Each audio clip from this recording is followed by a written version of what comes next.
না আমরা একটা ক্যালেন্ডার ভাই গর্বিত এবং আপনি আসছেন এর জন্য আপনার ধন্যবাদ আপনাকে।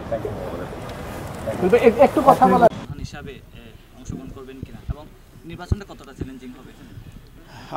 আমরা কালকে আমাদের ফাইম ভাই অলরেডি ডিক্লেয়ার করেছে বোর্ডের পক্ষ থেকে যে অক্টোবরের প্রথম সপ্তাহে আমরা ইনশাআল্লাহ ইলেকশন করব এবং প্রপার ইলেকশনই করব।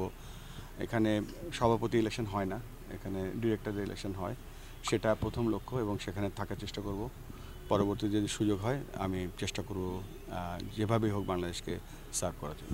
খেলোয়াড় মাঠ তৈরি, মাঠ এবং খেলোয়াড় এই যে দুটো সম্পর্ক, এই সম্পর্ক যখনই দেখবেন যে মাঠের সংখ্যা বেড়ে গেছে, প্লেয়ার সংখ্যা কমে গেছে, তখন দেখবেন যে ক্রিকেট ডিটেরিওরেটিং।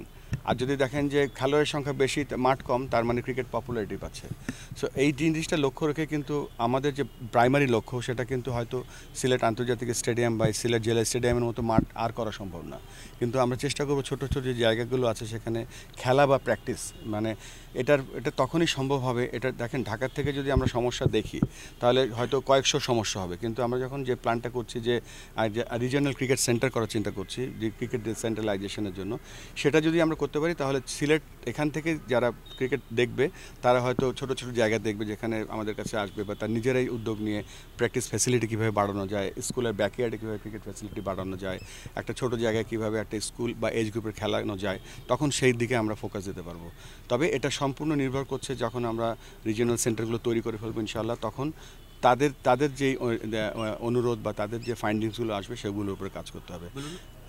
এবং এটা বলার কারণটাই হচ্ছে যে এটা যখনই একটা দেখেন অনেকগুলো রেশিও লাগে, যে আপনার কতগুলো প্লেয়ার আছে, আপনার কতগুলো কোচ আছে। দেখা গেল 1000 প্লেয়ার আছে, 2টো কোচ আছে, তার মানে আমাদের কোচ বাড়াতে হবে।